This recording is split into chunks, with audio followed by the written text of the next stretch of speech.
presiden ngomong, kalau ada yang ngomong Indonesia gelap, apa buram, apa dia bilang? Kalau ada apa dia bilang? Bukan, kalau yang Indonesia gelap, kalau ada yang bilang Indonesia gelap itu buram. Ini rakyat, nggak pantas presiden ngomong kayak begitu, betul? Kalau nggak mau kabur aja ke Yaman. Goblok, masa presiden ngomong begitu? Ini rakyat, nggak pantas presiden ngomong kayak begitu, betul? Kalau nggak mau kabur aja ke Yaman. Goblok, masa presiden ngomong begitu? Masa musuhi rakyat sendiri? Hah? Saya tanya, pantas nggak presiden ngomong begitu? Pantas nggak? Pantas nggak? Kenapa dia ngomong begitu? Semenjak Jenderal Baleho jadi stafnya dia. Siapa Jenderal Baleho? Dudung, saudara. Yang diduga terlibat kasus KM50 pembunuhan 6 laskar. Saya terakhir masuk penjara berapa bulan dulu? Sekitar 6-7 bulan ya, 7 bulan 8 bulan saya masuk. Itu kasus KM50. Saya masuk kasus KM50. Saya buka semua di persidangan. Satu contoh. Ketika itu yang membedah 6 laskar, saya tanya, kalau ditembak di sini, ya, ditembak di sini, itu harusnya peluru keluar di mana? Dia bilang harusnya peluru keluar di sini. Sama begini, sekalipun beda, paling 2 cm ke bawah atau ke atas. Ini enggak, peluru dari depan tembusnya ke bawah. Berarti kan ditembaknya begini. Berarti ditembak dari jarak dekat. Kalau ditembak begini, tembus sini, tembus belakang. Ini ditembak di sini, tembusnya ke bawah. Berarti ditembak begini. Kan saya juga suka nembak. Terus mereka ngomong, itu peluru tembus di antara 2 tulang rusuk begini. Tulang rusuk, peluru bisa tembus begini. Saya bilang hebat banget tuh polisi. Bisa tembak tulang rusuk tembus begini. Saya buka, saya bongkar semua kasus KM50 ketika persidangan, saudara-saudara. Sampai-sampai saya ambil foto salah satu laskar. Saya ambil foto salah satu laskar, saya lipat begini. Karena ada kain batiknya, saya lipat. Kenapa saya lipat? Ada luka di sini. Saya bilang, dokter, ini ada luka orang jatuh dari motor. Saya bohong. Ini luka apa? Sebab kebanyakan mereka ngomong setiap luka itu lebam mayat, lebam mayat, lebam mayat. Ngomongnya begitu. Jadi saya tanya, ini luka apa? Oh, kalau ini luka luar, karena saya bilang kan jatuh dari motor. Oh, kalau ini luka luar, luka lecet. Akhirnya saya buka, nah inilah laskar. Kalau bilang luka lecet kan, berarti benar disiksa. Berarti benar disiksa. Jadi udah jangan. Saya divonis, apa vonisnya? Bukan berita bohong, berita tidak lengkap. Berarti apa? Benar para laskar disiksa. Itu terakhir saya masuk. Kenapa? Untuk membela laskar, membela 6 nyawa. Ini mereka pikir nyawa murah. Nyawa rakyat dipikir murah. Pejabat-pejabat biadab, pejabat bangsat, jangan kau pikir nyawa rakyat murah. Kalian bisa jadi pejabat karena rakyat juga yang bisa turunkan kalian dari kursi kekuasaan, saudara-saudara. Jangan macam-macam sama rakyat, betul? Lihat kemarin, di mana-mana dibakar, betul? Kenapa? Ya kalian sendiri yang membuat rakyat itu merasa benci. Rakyat nggak merasa tidak mendapatkan keadilan, betul? Anggota-anggota dewan mulutnya mereka tidak berpakaian pengetahuan, betul? Makanya dikatakan fasadur ra'iyah bifasadil muluk. Rakyat rusak, negara rusak karena rusaknya para pejabat. Wa fasadul muluk bifasadil ulama.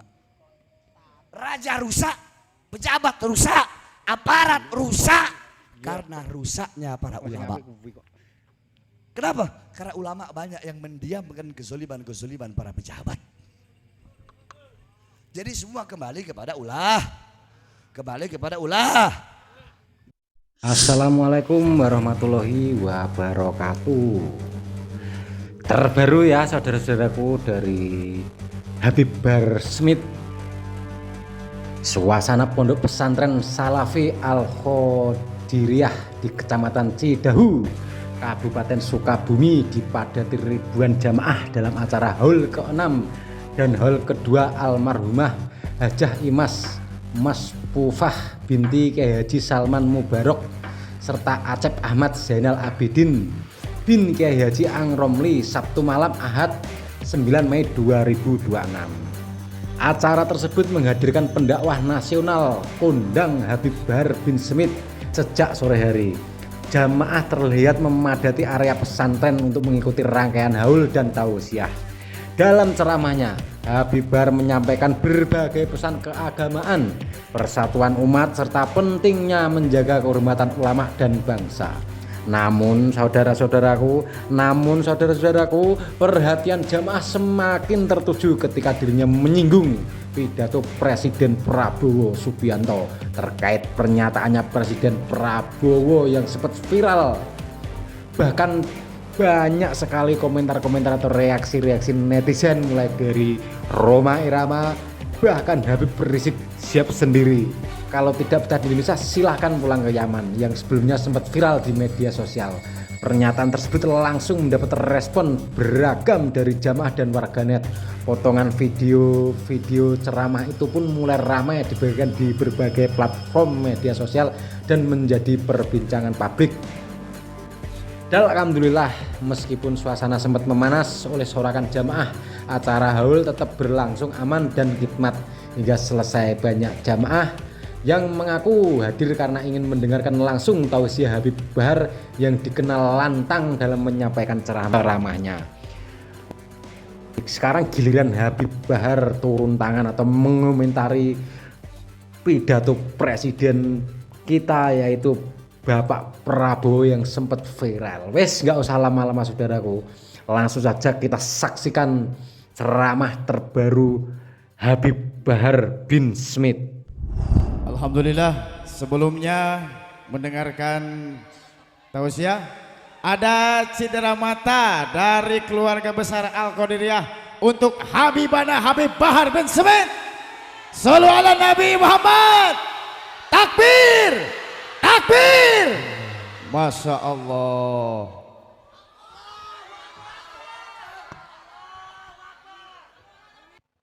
Tolong ibu-ibu diam. Mohon maaf, saya nggak bisa lama dan mohon maaf saya telat. Saya habis ceramah dari Bima tanggal 1 Mei.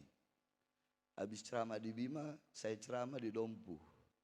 Habis di Dompu, saya ceramah di Lombok. Habis di Lombok, saya ceramah di Gili Trawangan. Habis ceramah di Gili Trawangan, balik ke Lombok. Tadi baru langsung ke sini. Terus saya habis operasi. Kalau ibu-ibu masih ribut, saya pulang.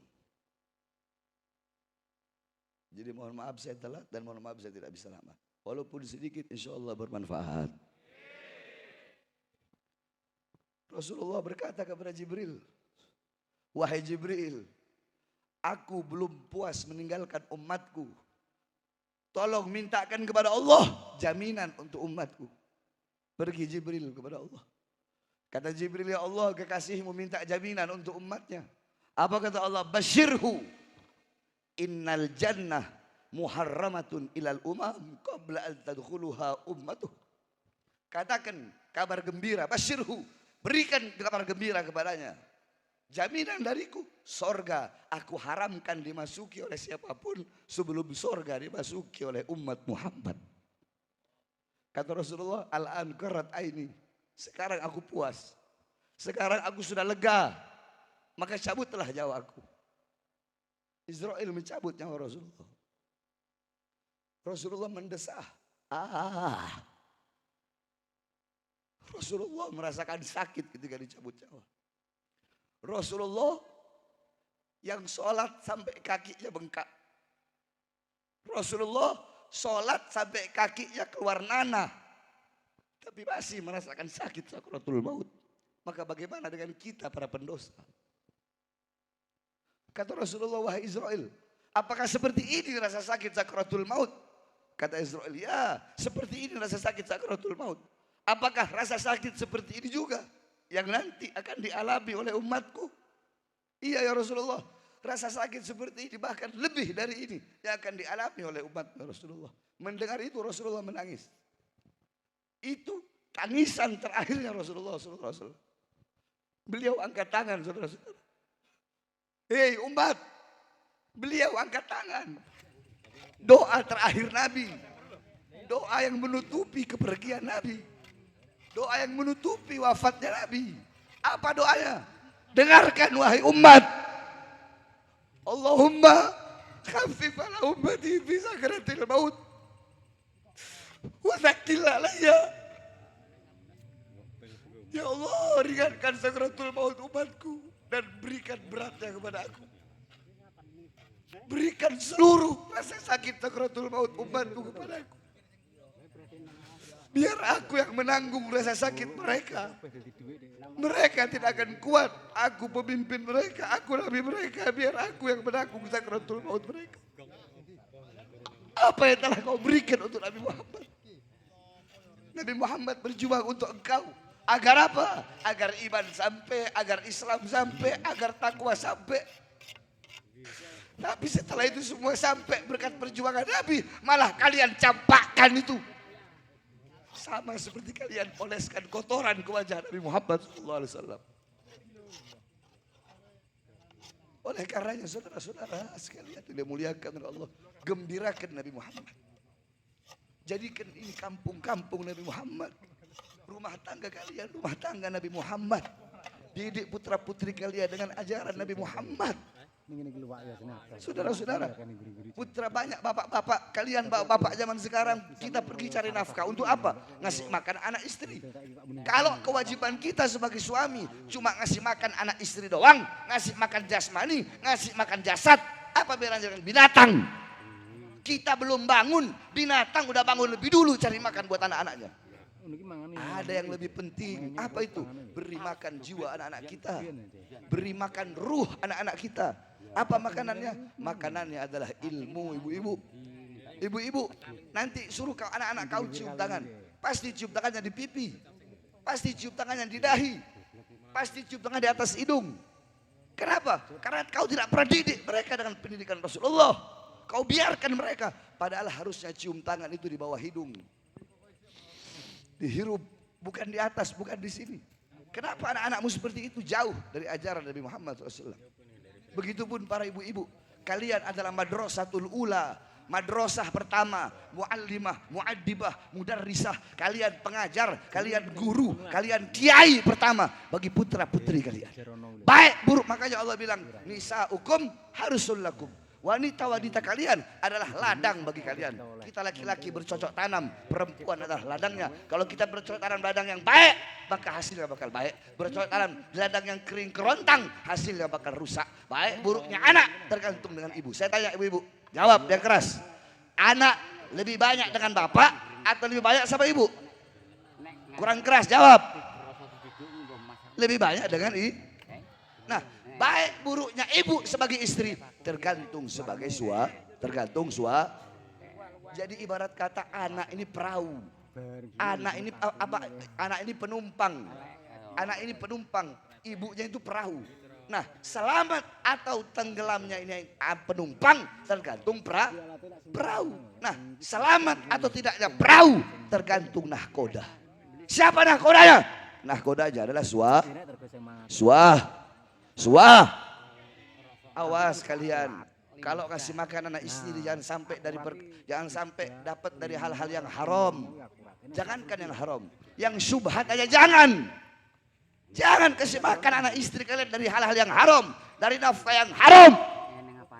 Saudara-saudara, ala inna fil jasadi mudghatan idza saluhat saluhal jasadu kullu wa idza fasadat fasadal jasadu kullu ala wahyal qalb. Kata Rasulullah, dalam diri manusia ada segumpal daging. Kalau daging itu baik, baik seluruh anggota tubuh. Kalau daging itu rusak, rusak seluruh anggota tubuh. Apa? Daging itu adalah hati. Hati tumbuh dari makanan yang masuk. Makanya para ulama zaman dulu, waroknya begitu luar biasa. Imam Hanafi selama 7 tahun beliau gak makan kambing. Kenapa? Semenjak kambing milik Baitul Mal di Kufah hilang, semenjak itu beliau gak mau makan kambing. Kenapa? Takut kalau makan kambing, ternyata kambing yang dimakan adalah milik Baitul Mal. Beliau tanya kepada ahli kambing, biasanya kambing berapa tahun hidupnya? 7 tahun ya Imam. Maka selama 7 tahun beliau tidak makan kambing sampai beliau benar-benar yakin kambing yang hilang itu telah mati. Saking waroknya beliau. Al-Imam Az-Zahabi, beliau tidak pernah makan sayuran yang berasal dari Damaskus. Kenapa? Karena sayuran yang berasal dari Damaskus ditanam di lahan-lahan milik pemerintah, di lahan-lahan milik sultan, di lahan-lahan milik penguasa. Imam Sufyan As-Sauri, beliau pernah nggak minum air Zam-Zam. Ditanya, ya Imam, kenapa kamu nggak mau minum air Zam-Zam? Apa kata beliau? Andaikan saya punya gayung sendiri. Maksudnya, andaikan saya punya gayung sendiri, pasti saya akan minum air Zam-Zam. Saya tidak minum air Zam-Zam karena gayung yang disediakan di sumber Zam-Zam adalah gayung milik pemerintah, gayung milik sultan. Sampai segitunya para ulama menjaga. Ulama zaman sekarang enggak makan uang pemerintah. Sehingga apa?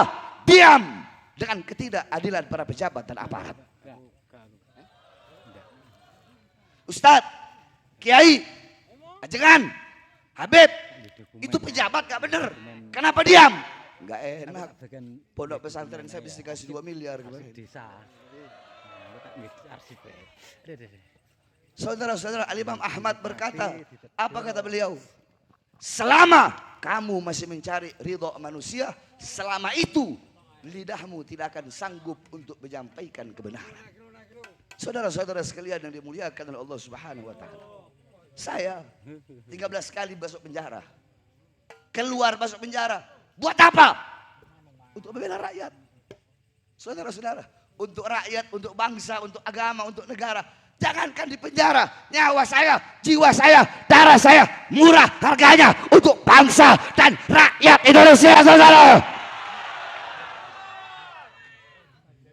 Saya dibawa ke Nusa Kambangan, tangan saya diborgol, perut saya dari borgol tangan nyambung ke borgol perut, dari borgol perut nyambung ke borgol kaki. Saya dibikin seperti penjahat besar. Saya tanya, saya koruptor? Saya koruptor? Saya penjahat? Saya bandar narkoba?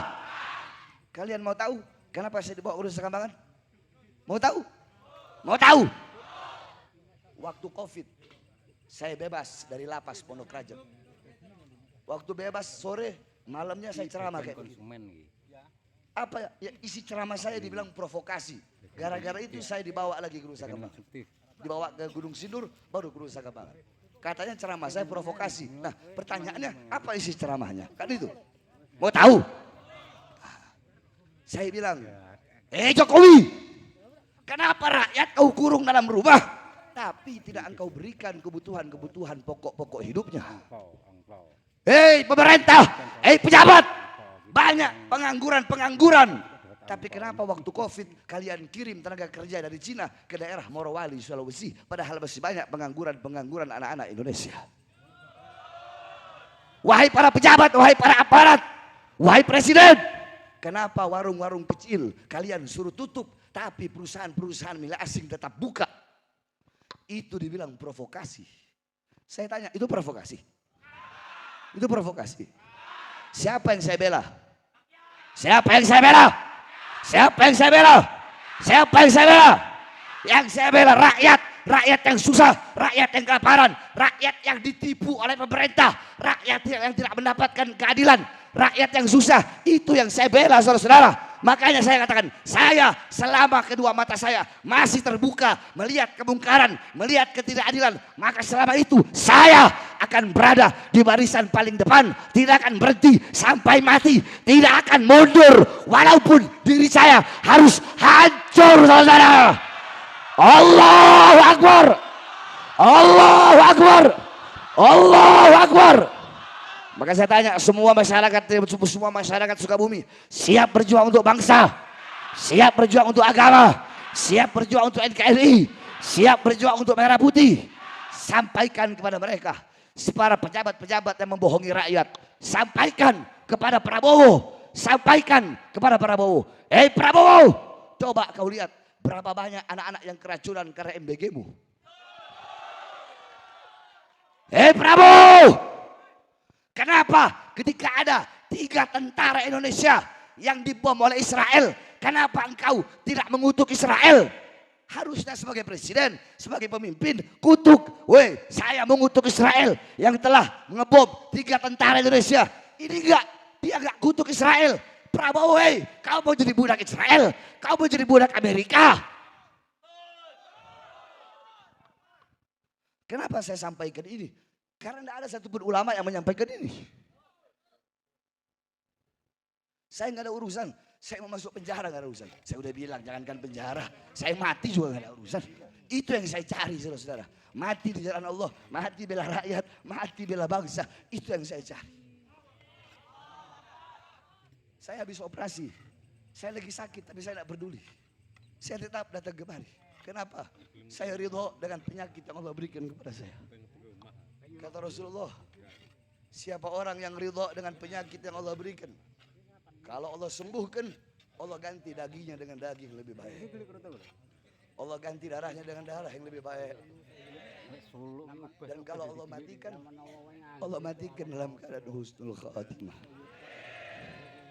Di akhirat, ketika Zabaniyah akan mau melempar seseorang ke neraka, kata Allah, jangan lempar dia wahai Zabaniyah. Di dunia, aku telah ambil raut wajahnya sehingga dia pucat. Aku ambil keperkasaannya sehingga dia lemah. Aku ambil nafsu makannya, maksudnya sakit. Hamba yang di dunia aku berikan sakit, kemudian dia ridho. Bukan kebijaksanaanku memasukkan dia ke neraka, masukkan dia ke surga. Oleh karenanya engkau ridho atas apapun yang Allah berikan. Kalau engkau ridho atas apapun yang Allah berikan, maka Allah akan memberikan kepada engkau bahkan apa-apa yang tidak engkau maksud, apa-apa yang tidak engkau tuju, apa-apa Allah akan berikan kepadamu. Kau tidak tahu, kau akan kaget, kau akan heran, bahkan tidak engkau niatkan, semuanya akan Allah berikan kepadamu. Oleh karena saudara, khususnya anak muda, hei anak-anak muda, jangan berhenti untuk menyampaikan kebenaran. Siapapun pejabatnya, siapapun presidennya, kalau ada yang baik, bilang baik. Kalau ada yang buruk, bilang buruk. Betul? Betul? Satu contoh. Ini kasus rame. Ada kiai yang perkosa, bukan enggak pantas sebut kiai, anjing itu. Ada anjing wujud manusia dia perkosa santriwati berapa? 50. Siapa dia? Ternyata PWI. Ternyata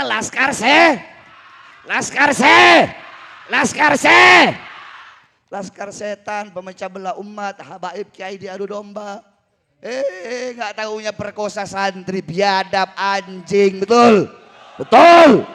Nggak pantas disebut ustadz. Tapi ingat, jangan hanya gara-gara satu anjing yang begitu, kau anggap semua kiai begitu. Enggak. Jangan gara-gara satu membocorkan perahu, semua tenggelam. Jangan. Sama kayak polisi, Pak Selamat. Contoh Sambo. Sambo bangsat. Sambo bejat, Sambo pembunuh. Tapi kita nggak bisa bilang semua polisi kayak Sambo. Masih ada polisi-polisi yang baik. Masih banyak polisi-polisi yang baik. Satu contoh, saya tanya, kalian punya keranjang? Punya keran? Isinya buah. Ada satu buah yang busuk. Kalian buang semua. Yang mana yang dibuang? Jadi kalau ada polisi yang bejat, ya buang yang bejat itu. Ada ustadz kiai yang bejat, habib yang bejat, ya dia aja yang buang. Jangan anggap semua seperti itu, betul? Sama kayak perempuan-perempuan. Ada laki-laki yang nyakitin, langsung bilang, saya udah gak percaya sama semua laki-laki. Begitupun laki-laki. Laki-laki disakitin sama perempuan, saya udah gak percaya sama semua perempuan. Paham? Jangan satu membocorkan perahu, semua tenggelam. Sampaikan, Prabowo, coba kau lihat di NTT, ada anak yang mati, bunuh diri. Kenapa? Tidak punya uang untuk membeli buku. Terus kau bilang, rakyat Indonesia ini adalah rakyat yang paling senang. Dari mana? Obon-obon. Kau butuh sama rakyat kalau cuma ada maunya doang. Betul? Betul?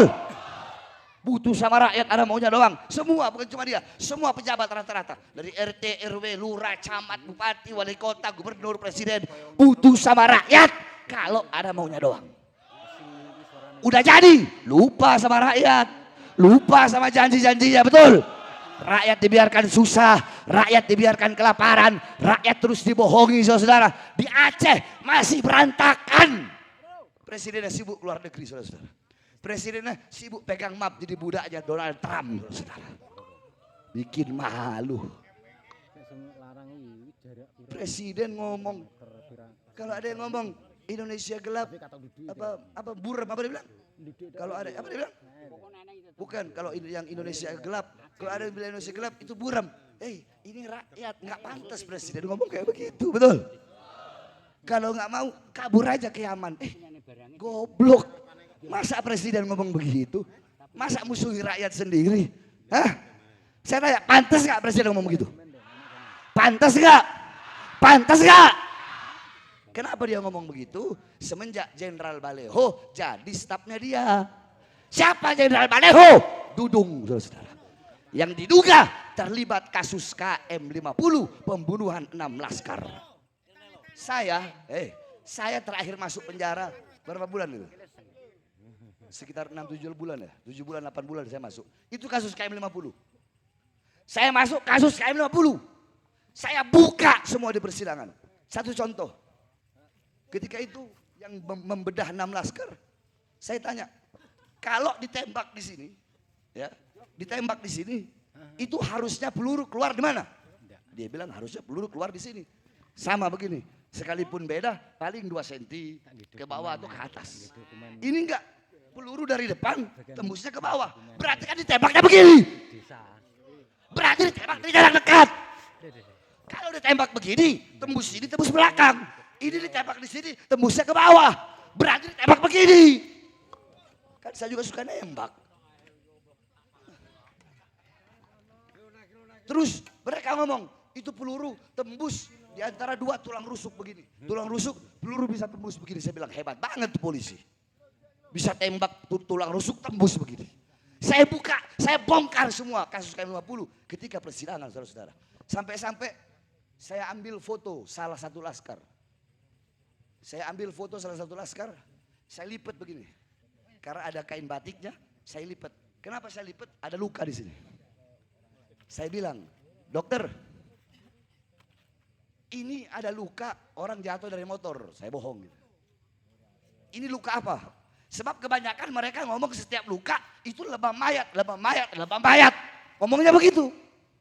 Jadi saya tanya, ini luka apa? Oh kalau ini luka luar, karena saya bilang kan jatuh dari motor. Oh kalau ini luka luar, luka lecet. Akhirnya saya buka, nah inilah laskar. Kalau bilang luka lecet kan, berarti benar disiksa. Berarti benar disiksa. Jadi udah jangan. Saya divonis, apa vonisnya? Bukan berita bohong, berita tidak lengkap. Berarti apa? Benar para laskar disiksa. Itu terakhir saya masuk. Kenapa? Untuk membela laskar. Membela 6 nyawa. Ini mereka pikir nyawa murah. Nyawa rakyat dipikir murah. Pejabat-pejabat biadab. Pejabat bangsat. Jangan kau pikir nyawa rakyat murah. Kalian bisa jadi pejabat. Karena rakyat juga yang bisa turunkan kalian dari kursi-kursi kekuasaan. Saudara-saudara. Jangan. Jangan macam-macam sama rakyat, betul? Betul. Lihat kemarin, di mana-mana dibakar, betul? Kenapa? Ya kalian sendiri yang membuat rakyat itu merasa benci. Rakyat nggak merasa tidak mendapatkan keadilan, betul? Anggota-anggota dewan, mulutnya mereka tidak berpakaian pengetahuan, betul? Makanya dikatakan fasadur ra'iyah bifasadil muluk. Rakyat rusak, negara rusak karena rusaknya para pejabat. Wa fasadul muluk bifasadil ulama. Raja rusak, pejabat rusak, aparat rusak karena rusaknya para ulama. Kenapa? Karena ulama banyak yang mendiamkan kezaliman-kezaliman para pejabat. Jadi semua kembali kepada ulah. Jadi Pak Selamat tenang. Tetap ulama duluan. Kalau macam-macam ulama masuk neraka duluan. Selamat ini. Sesuai nama. Habis ulama nggak bener masuk neraka. Baru pejabat yang nggak bener. Tetap ulama dulu. Di dunia Allah utamakan, di akhirat juga Allah utamakan. Lebih dulu masuk neraka kalau ulamanya ulama su. Dikatakan Imam Ali Zainal Abidin, Apa kata beliau? Al ulama amanahur rasul. Ulama itu adalah amanahnya Rasulullah. Ulama itu amanahnya Rasul. Rasul mengamanahkan Islam, mengamanahkan dakwah, mengamanahkan iman, mengamanahkan ilmu kepada para ulama. Tapi kata beliau tidak semua ulama. Fa'idalam hubbud dunia. Kalau ulama itu tidak cinta dunia. Falam yukhol itu salatin. Dan ulama itu tidak bergaul sama penguasa-penguasa yang zalim.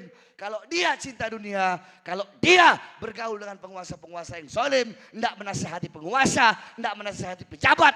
Atau bahkan banyak alimun. Alladhi yaj'alu ilmahu ta'bi'an li ra'yil buluk. Ada ulama yang menjadikan ilmunya untuk mengikuti kemauan para penguasa. Penguasa maunya A. Ini haram. Gimana caranya agar ini A jadi halal? Coba kita lihat. Haji dikorupsi, betul? Betul? Siapa yang korupsi haji? Siapa? Siapa? Kecil banget Giliran Prabowo ngomongnya kenceng. Siapa? Siapa? Dana haji dikorupsi, saudara. Kalau haji aja dikorupsi urusan akhirat, bagaimana cuma jalan? Hah? Ini lurahnya ada nggak? Ada nggak? Camat ada nggak? Oh brengsek.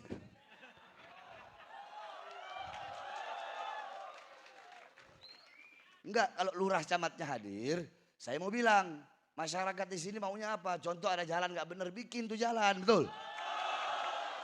Ada jalanan yang gelap. Itu jalan tadi rusak, kemarin jalan rusak tuh. Itu gelap. Bagaimana orang yang pakai motor udah tua takut kalau jatuh? Siapa yang tanggung jawab? Para pejabat, aparat. Makanya di lurah brengsek camat, bangun tuh jalan. Nanti kalian bilang sama lurah, kalau lurah camat gak bangun jalan, demi Allah saya bakal datang kemari sama-sama kita bakar kantor kelurahan, saudara.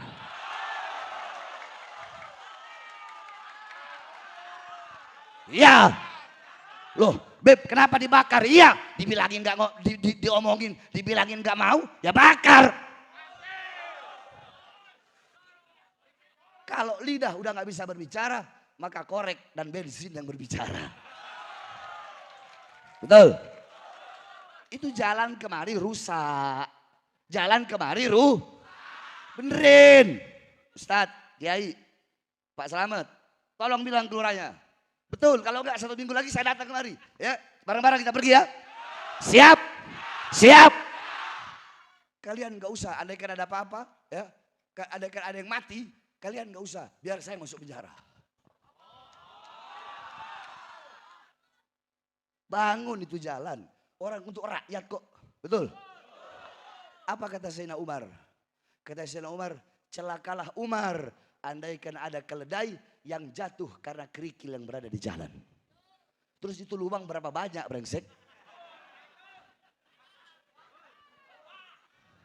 Tolong, saya bilangin. Yang tua-tua, kalau nggak mau ada kerusuhan, ya Pak Slamet, saya orang nggak cuma ngomong. Saya orangnya beda, nggak cuma ngomong. Kalau nggak mau ada kerusuhan, bilang, bikin tuh jalan. Kalau nggak bikin, saya pimpin masyarakat sama-sama kita demo kantor kelurahan, kantor kecamatan. Betul? Betul? Betul? Saya udah bilang berkali-kali, untuk rakyat, jangankan di penjara, nyawa, jiwa, darah, murah harganya, tumpah untuk bangsa dan rakyat Indonesia. Allahu Akbar. Siap berjuang, siap berjuang. Sampaikan kepada mereka, presidennya, Prabowo, menteri-menterinya, gubernurnya, semuanya. Sampaikan kami pemuda-pemudi Indonesia bersumpah demi Allah, selama darah kami masih merah, tulang kami masih putih, merah putih, maka selama itu kami tidak akan pernah berhenti untuk melawan kemungkaran, melawan kezaliman, melawan ketidakadilan. Kami akan terus berjuang sampai titik darah penghabisan, saudara. Allahu Akbar, Allahu Akbar, Allahu Akbar. Ini lurah pasti dengar ini.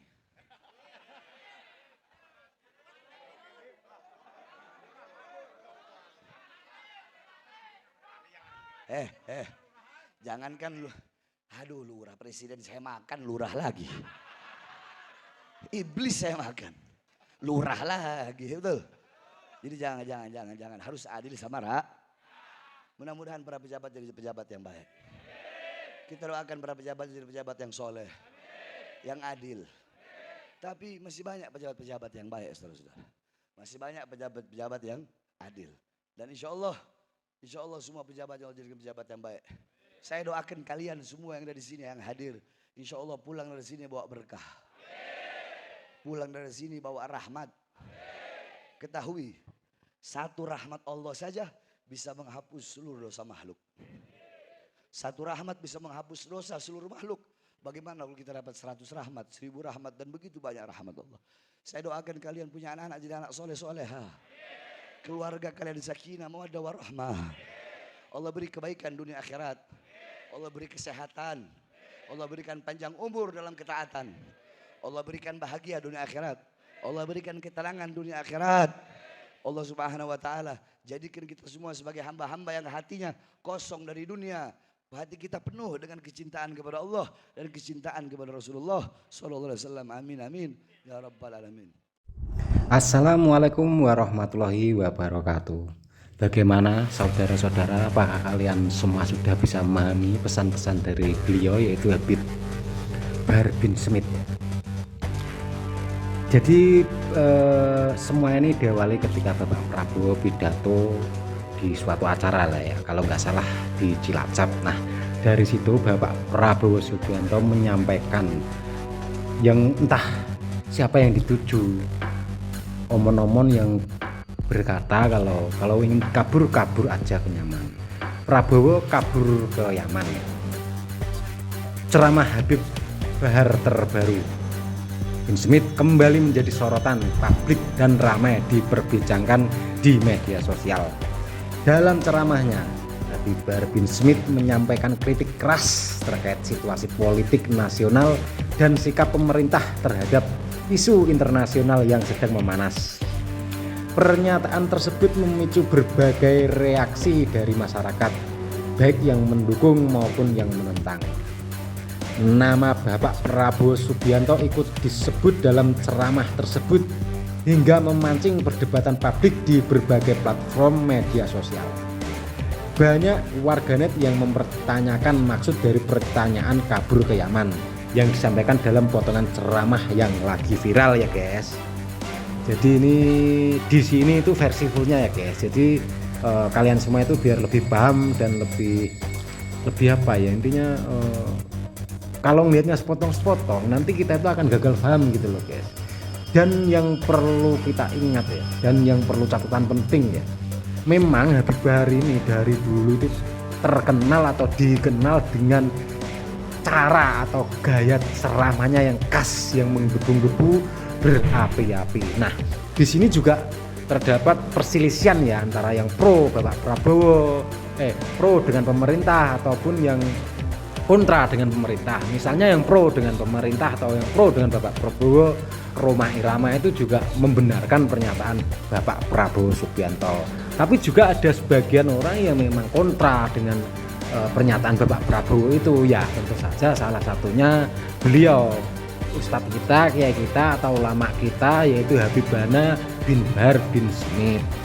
Jadi dengan cara atau gaya bicaranya, gaya ceramahnya yang cenderung berapi-api ini menimbulkan kontra.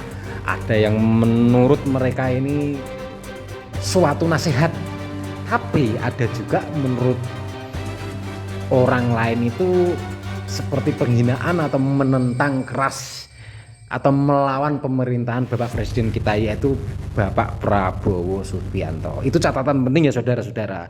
Jadi apapun itu perbedaan itu sebenarnya bukan suatu dosa kok selama kita kita tetap bisa menjaga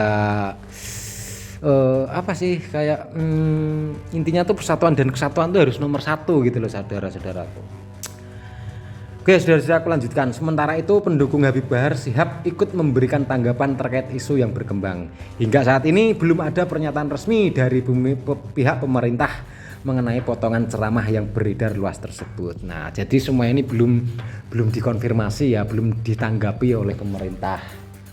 Jadi ya kita tunggu aja bagaimana gitu. Hanya saja sekarang yang sedang mereaksi itu seperti Kiai Haji Rhoma Irama dan kawan-kawan yang Kiai Haji Madudin, bahkan Gus Abbas Buntet langsung bereaksi ya, hanya saja pemerintah belum. Oke saudara-saudaraku, saya kira sampai di sini. Semoga tontonan ini, semoga ceramah ini bisa memberi kita wawasan ya, wawasan yang lebih luas, menambah ilmu, menambah pengetahuan, menambah apapun lah saudara-saudaraku.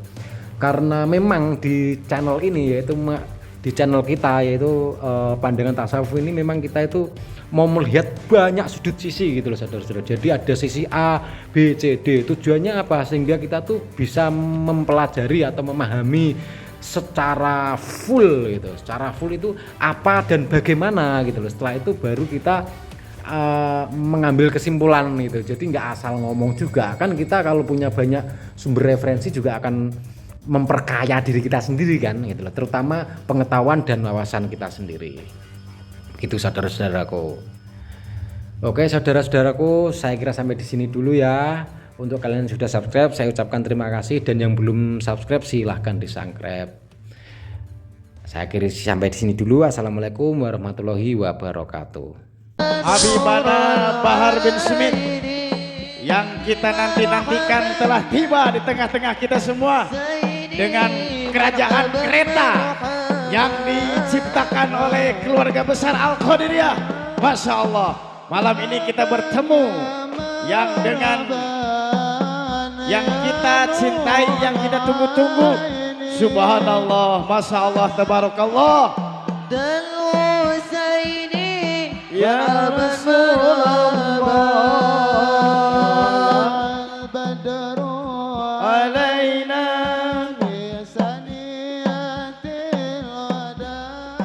Masya Allah. Silakan untuk mengisi tempatnya yang telah kami sediakan, dan untuk tolong tempatnya ya diamankan dan dijaga dengan sebaik mungkin. Alhamdulillah.